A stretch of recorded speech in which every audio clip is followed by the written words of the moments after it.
The Supreme Court on Monday granted President Trump's request to fully enforce his revised order banning travel to the United States by residents of 6 mostly Muslim countries, while legal challenges to it proceed in lower courts.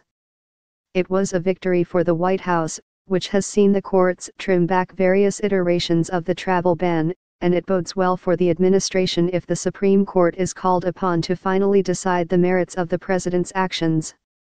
2 lower courts had imposed restrictions on Trump's new order, exempting travelers from the 6 countries who had bona fide connections with relatives such as grandparents, aunts, or uncles, or institutions in the United States.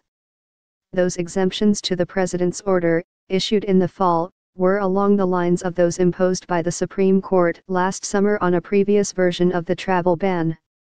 But in an unsigned opinion Monday that did not disclose the court's reasoning, the justices lifted the injunctions, which had been issued by federal judges in Hawaii and Maryland. Justices Ruth Bader Ginsburg and Sonia Sotomayor noted that they would not have lifted the restrictions. The new ban also bars travelers from North Korea and Venezuela, but they were not affected by the injunctions.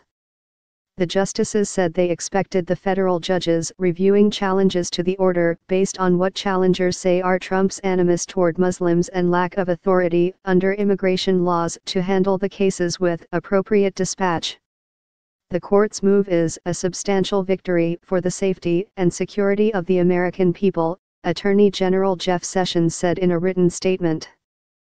We are pleased to have defended this order and heartened that a clear majority Supreme Court has allowed the President's lawful proclamation protecting our country's national security to go into full effect. The Constitution gives the President the responsibility and power to protect this country from all threats, foreign and domestic, and this order remains vital to accomplishing those goals. The justices acted just after the American Civil Liberties Union, which is leading one of the lawsuits, sent a letter to the court Monday morning pointing out that Trump last week tweeted links to anti-Muslim videos. Omar Jadwat, director of the ACLU's Immigrants' Rights Project, reacted to the court's order with disappointment. President Trump's anti-Muslim prejudice is no secret. He has repeatedly confirmed it, including just last week on Twitter, Jadwat said. It's unfortunate that the full ban can move forward for now, but this order does not address the merits of our claims. We continue to stand for freedom, equality, and for those who are unfairly being separated from their loved ones. Trump retweets inflammatory and unverified anti-Muslim videos.